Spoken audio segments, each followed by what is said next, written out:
Hello friends, welcome back to my channel. అందరూ ఎలా ఉన్నారు? అందరూ బాగున్నారా? నేనైతే చాలా బాగున్నాను. మీ అందరూ కూడా బాగుండాలని కోరుకుంటున్నానండి.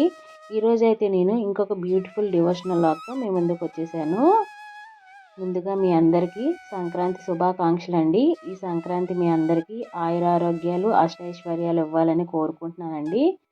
సంక్రాంతి అంటేనే మనకి బాగా గుర్తొచ్చేది పిండి వంటలు, ఇంకా అయ్యప్ప స్వామికి ఎంతో ప్రీతికరమైన సంక్రాంతి రోజున ఇలా మకర సంక్రాంతి రోజున మకర జ్యోతి దర్శనం కూడా జరుగుతుంది కదండి. శబరిమలలో అయ్యప్ప మాల వేసుకున్న వాళ్ళు ఎక్కువగా కూడా ఆ మకర జ్యోతి దర్శనానికి అయితే వెళ్తారు.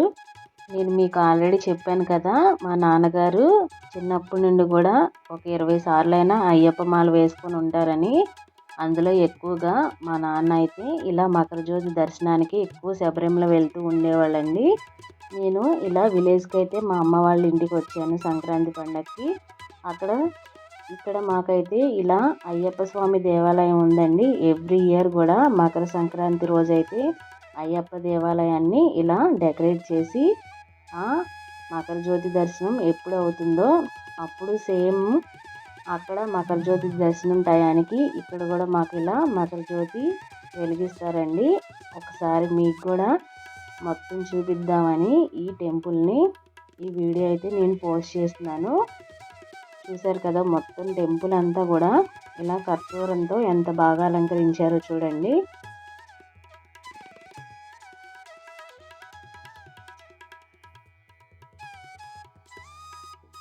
మాది ఇక్కడ గన్నవరం నియోజకవర్గం అండి. ఈ గన్నవరం నియోజకవర్గానికి యార్లగడ్డ వెంకట్రావు గారు ఇక్కడ మాకైతే ఆయన ఎమ్మెల్యే. మాకు ఇక్కడ ఆయన కోసం వెయిట్ చేస్తున్నారు. ఇక్కడ అర్చకులు అందరూ కూడా ఆయనకి కలసంతో స్వాగతం పలకడానికి ఇక్కడైతే వెయిట్ చేస్తున్నారు. అందరూ కూడా ఇలా డప్పులతో మేళతాళాలతో ఎమ్మెల్యే గారికి అయితే స్వాగతం పలుకుతున్నారండి. ఇప్పుడు నేను శబరిమల గురించి ఒకసారి అయితే మీకు చెప్తాను చూడండి. అలాగే స్వామివారు ఎలా జన్మించారో కూడా చరిత్ర కూడా చెప్తాను. మనకి శబరిమలలో ఉన్న ఆలయం స్వర్ణ దేవాలయం. స్వామివారి ఆభరణాలు ప్రతి సంవత్సరం కూడా మనకి పందరంలో భద్రపరుస్తారండి. ప్రతి ఏటా సంక్రాంతి రోజు, మకర సంక్రాంతి రోజు ఈ 3 పెట్టెల్లో భద్రపరిచిన ఆభరణాలు 11 మంది 3 రోజుల పాటు 84 కిలోమీటర్ల దూరంలో ఉన్న శబరిమలకు చేరవేస్తారండి. అలా అలంకరించిన తర్వాత ఆ ఆభరణాలన్నిటినీ కర్పూరం హారతి గుడిలో ఇవ్వగానే తూర్పు దిక్కున పొన్నం బెలిమేడు నుండి భక్తులకు మకర నక్షత్రము అలాగే మకర జ్యోతి దర్శనం అయితే కనిపిస్తుందండి. ఆ ఆభరణాల వెంట పందలరాజు వంశస్థులు ఒకరు కత్తి పట్టుకొని నీలవరం వరకు వచ్చి తర్వాత అక్కడ విశ్రమిస్తారండి. తిరిగి జనవరి 20వ తేదీన పందలం వరకు మళ్ళీ ఈ ఆభరణాలను శబరిమల నుండి పందలానికి చేరవేస్తారు. ఇలా అయితే మకర జ్యోతి దర్శనానికి ముందైతే ఇలా జరుగుతుందండి. అక్కడ ఆ పందలం రాజు వంశస్థులు ఎవరో ఒకళ్ళు ఇప్పటికీ కూడా అదే ఆనవాయితీగా ఇలాగే నిర్వహిస్తున్నారండి అక్కడ. ఇప్పుడు మనం అయ్యప్ప స్వామి పుట్టుక గురించి కూడా ఒకసారి తెలుసుకుందాం. పూర్వకాలంలో మహిషి అనే రాక్షసి విల్లు ఇతర ఆయుధాలతో కానీ ఆడ మగ కలయికతో పుట్టిన వారితో కానీ మరణం లేకుండా ఆ శివునితో వరం పొందుతుందండి. మహిషి చేష్టలకు విసుగు చెందిన దేవతలు మహావిష్ణువుకి మొరపెట్టుకుంటారు. ఆ మహిషి నుండి మమ్మల్ని రక్షించమని. అప్పుడు శ్రీ మహావిష్ణువు మోహిని రూపంలో ఆ శివుడిని మోహిస్తారండి. వారిద్దరి కలయిక వల్ల అయ్యప్ప జన్మ అయితే జరుగుతుంది. అందుకనే అయ్యప్ప స్వామిని హరిహరసుతుడు అని అంటారు. ఆ విష్ణుమూర్తికి ఆ శివునికి పుట్టినవాడు కాబట్టే స్వామివారిని హరిహరసుతుడు అని పిలుస్తారు. మణిమాలతో కేరళ రాజ్యంలో అటవీ ప్రాంతంలో పాండ్యరాజులకు దొరుకుతాడు అయ్యప్ప స్వామి. మణిమాలతో దొరికిన ఆ శిశువునకు మణికంఠ అని నామకరణం చేస్తారండి. మణికంఠుడు మహిషిని వధించి దేవతల మునుల పూజలైతే అందుకుంటూ ఉండేవాడు. అనేక మహిమలతో పాండ్యరాజులకు ఇటు ప్రజలకు కూడా దగ్గర అవుతారు అయ్యప్ప స్వామి. అయ్యప్ప దీక్షలో ఉన్నవాళ్ళు ఎక్కువగా మనకి నలుపు లేకపోతే హనుమాన్ కాషాయ రంగు వస్త్రాలు ధరించినట్టే కనిపిస్తారు కదా మనకి ఎక్కువగా. ఈ అయ్యప్ప దీక్ష కూడా గురుస్వామి లేకపోతే అర్చక స్వాముల ద్వారా మాలనైతే తీసుకోవాలండి. మా దీక్ష తీసుకున్న ముందు రోజైతే ఎటువంటి మాంసం కానీ మద్యం కానీ తీసుకోకూడదండి. 41 రోజులు కూడా చాలా దీక్షగా ఉంటారు. అంతేకాకుండా బయట ఫుడ్ తినడం కానీ, కాళ్ళకి చెప్పులు వేసుకోవడం కానీ అలాంటివన్నీ చేసుకోరు కూడా. ఈ అయ్యప్ప దీక్షలో ఉన్నవారికి శని పీడలు అస్సలు ఉండవు. ఎందుకంటే ఆ శనీశ్వరుడు అయ్యప్ప స్వామికి ఇచ్చిన వరం వల్ల శనిపీడలు ఉండవండి. ఒకరోజు అయ్యప్ప స్వామి, ఓ శనీశ్వర, నువ్వెందుకని మానవులను అలా పీడిస్తూ ఉంటావని అయ్యప్ప స్వామి అడగ్గా, శనీశ్వరుడు బ్రహ్మ విష్ణు ఎలా అయితే వారి కర్తవ్యాలు నిర్వహిస్తున్నారో నేను కూడా అలాగే నిర్వహిస్తున్నానని ఆ శనీశ్వరుడు చెప్తూ ఉంటాడు. అప్పుడు అయ్యప్ప స్వామి, నువ్వు 7 సంవత్సరాల పాటు భక్తులను ఎలా పీడిస్తావో అలాంటి బాధలన్నీ కూడా నా మాల తీసుకున్న భక్తులు ఈ 41 రోజుల్లోనే అనుభవిస్తారు. అటువంటి వారికి నువ్వు శని బాధలు లేకుండా చేయాలని ఆ శనీశ్వరుడి దగ్గర అయ్యప్ప స్వామి అయితే వరం తీసుకుంటారు.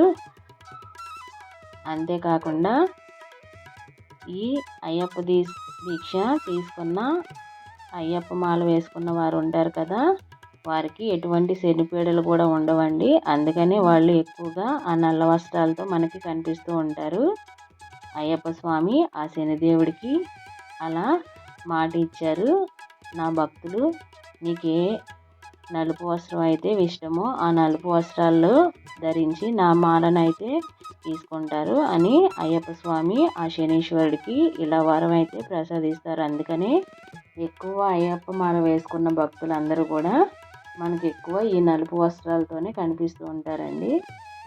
ఆ నలుపు వస్త్రాలు ఎందుకు ధరిస్తారో దాని వెనుక ఉన్న ఆంతర్యం అంటే అదండి.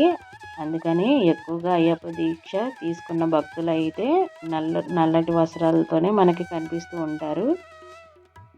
ఈ అయ్యప్ప దీక్ష తీసుకున్న భక్తులకు ఎటువంటి శనిపీడలు కూడా ఉండవండి. అంతా నిష్ఠగా చేస్తారు కాబట్టి వాళ్ళకి ఎటువంటి శనిపీడలు కూడా ఉండవు. అంతేకాకుండా బ్రహ్మముహూర్తంలో వాళ్ళు చన్నీళ్ళతో స్నానం చేస్తారు కదా, వాళ్ళ శరీరం మీద ఆ శని మహాదేవుడు ఉండడం వల్ల ఆ నీళ్లు కూడా వాళ్ళకి చల్లగా కూడా అనిపించవండి. చాలా దీక్షగా చేస్తారు ఈ 41 రోజులు కూడా. ఇప్పుడు జ్యోతి అయితే ఇక్కడ వెలిగిస్తున్నారు, మీరందరూ కూడా ఒకసారి చూడండి.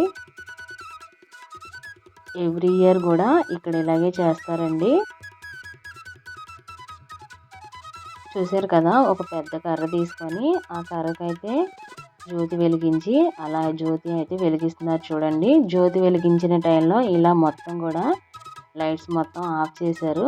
ఆఫ్ చేస్తే చాలా బాగా కనిపిస్తుంది కదా. ఎక్కడ ఏ భజన జరిగినా కూడా సేమ్ ఇలాగే కరెంటు మొత్తం తీసేసి మాకు మెట్లు కూడా 18 మెట్లు కూడా అన్నీ ఎలా అయితే వెలిగిస్తున్నారు చూడండి.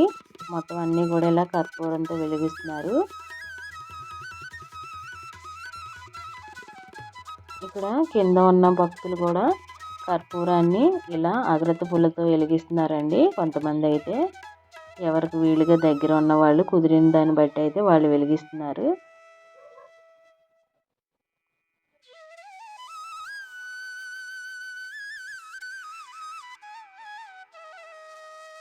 చూసారు కదా ఎంతమంది జనం వచ్చారో. మొత్తం గుడి అంతా కూడా బాగా నిండిపోయిందండి. ఇలా మొత్తం కరెంటు తీసేసి ఇలా మొత్తం అయితే వెలిగిస్తున్నారు చూడండి.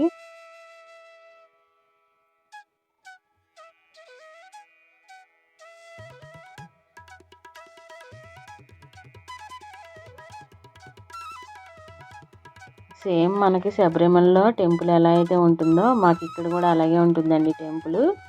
కిందేమో వినాయకుడు, ఇటు పక్కేమో సుబ్రహ్మణ్య స్వామి ఉంటారు, పైనేమో అయ్యప్ప స్వామి గుడి ఉంటుంది 18 మెట్లు పైకి. అయితే నేను అది కూడా చూపిస్తాను. లాస్ట్ వరకు ఈ వీడియో చూస్తే మీకు టెంపుల్ కూడా మొత్తం కనిపిస్తుందండి.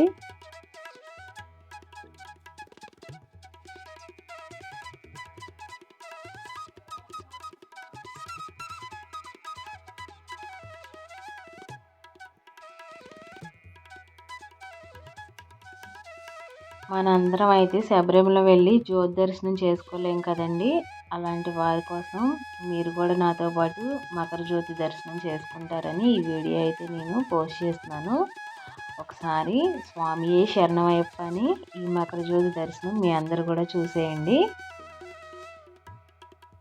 ఎవ్రీ ఇయర్ అయితే ఇలాగే చేస్తారండి.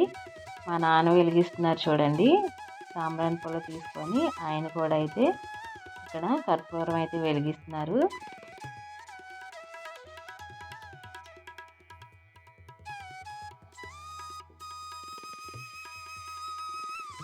ఆ 18 మెట్లు కూడా వెలిగించారు చూశారు కదా మీరు. మొత్తం వీడియోలో అయితే కనిపిస్తుంది కదా, మొత్తం కర్పూరం అయితే ఇలా మొత్తం గుడి అంతా కూడా పెట్టారండి.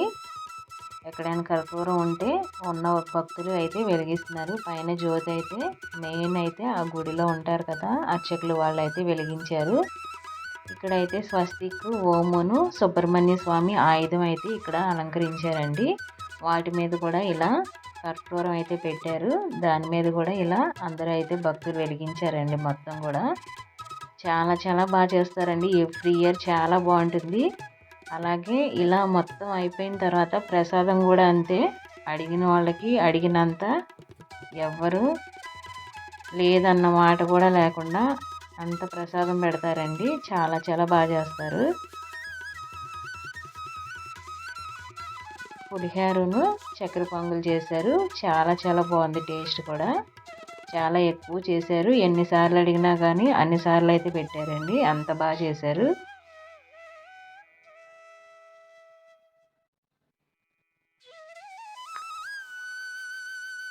చూశారు కదా, పైన అక్కడ ఎక్కుతున్నారు పైన వాళ్ళందరూ. పైన ఎక్కింది అది అయ్యప్ప స్వామి దేవాలయం అండి. పైన ఈ కింద ఉన్నది, కింద మీకు కనబడుతుంది కదా, ఇక్కడ ఉన్నది అయితే గణేష్ టెంపుల్. అటుపక్క సుబ్రహ్మణ్య స్వామి టెంపుల్ కూడా ఉంది. ఇలా సేమ్ మనకి శబరిమల ఎలా ఉంటుందో అలాగే ఉంటుందండి. 18 మెట్లు పైన అయితే అయ్యప్ప స్వామి దేవాలయం అయితే ఉంటుంది. మకర జ్యోతి అయితే అలా వెలుగుతూ ఉంది. చూశారు కదా, చాలా పెద్ద కర్పూరం అయితే పెట్టారు, వెలుగుతూనే ఉంది. చూశారు కదా, ఈయనే అండి మా నియోజకవర్గం అయితే ఎమ్మెల్యే. ఇక్కడ గన్నవరం నియోజకవర్గానికి ఈయన ఎమ్మెల్యే గారు, యార్లగడ్డ వెంకట్రావు గారు.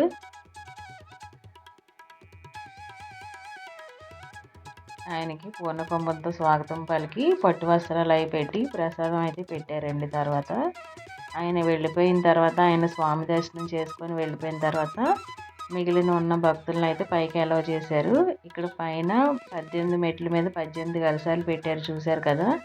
ఇప్పుడు మేమైతే పైకి ఎక్కి ఆ అయ్యప్ప స్వామి దర్శనం అయితే చేసుకుంటున్నాము.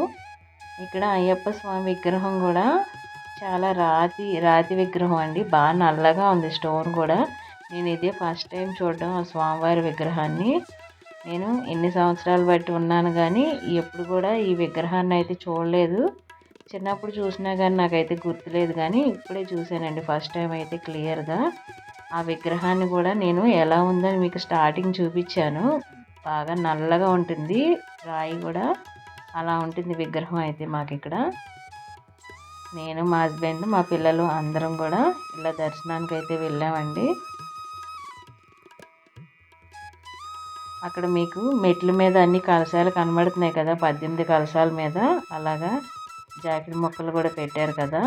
నాకు ఆశ్చర్యంగా, నాకు ఎప్పుడూ లేనిది ఇయరే నేను ఫస్ట్ టైం వెళ్ళడం, ఇలా స్వామివారి జ్యోతి దర్శనం చూడడానికి వెళ్ళడం. ఒక ఆవిడ నన్ను పిలిచి మరి నాకు కలశం మీద ఉన్న జాకెట్ పీస్ అయితే ఆవిడ ఇచ్చిందండి. నాకు చాలా ఆనందం అనిపించింది అసలు చూడగానే. ఎప్పుడూ లేనిది అసలు ఆవిడ పిలిచి మరీ ఇచ్చింది నాకు, తీసుకోమ్మని. స్వామివారిది ప్రసాదం దొరకడమే ఒక అదృష్టం అంటే, కలశం మీద ఉన్న బ్లౌజ్ పీస్ దొరకడం కూడా ఇంకో అదృష్టం కదా. నేనైతే చాలా చాలా ఆనందం అనిపించిందండి నాకు. అంతేకాకుండా స్వామివారికి అలంకరించిన పూలు ఉంటాయి కదా, ఆ పూలు కూడా ఆవిడ నాకు ఇచ్చింది పెట్టుకోమని. ఆ పూలును ఆ బ్లౌజ్ పీస్ అయితే నేను ఇలా ఇంటికి తెచ్చుకున్నాను చూడండి. అది కూడా మీకు చూపిద్దామని ఈ వీడియో అయితే నేను చిన్నగా తీసి ఇలా అయితే పోస్ట్ చేశాను. నాకు ఆ కలశం మీద ఉన్న బ్లౌజ్ పీస్ అని ఈ పువ్వులు ఇచ్చారండి ఆవిడ. మరి ఎవ్రీ ఇయర్ ఇలా ఎవరికైనా ఇస్తారేమో మరి, నాకైతే తెలీదు. నేను మొత్తం అయిపోయే వరకు లాస్ట్ వరకు ఉన్నాను, అందరూ వెళ్ళిపోయారు కూడా. ఆ ఉన్న వాళ్ళలో నేను కూడా అక్కడ ఉండేసరికి ఆవిడ నాకైతే ఇచ్చారు ఇలా. చూశారు కదా, ఇలా నేను ఫొటోస్ అయితే ఇలా యాడ్ చేశానండి. అక్కడ ఉన్న విగ్రహాలు మొత్తం అన్నీ కూడా.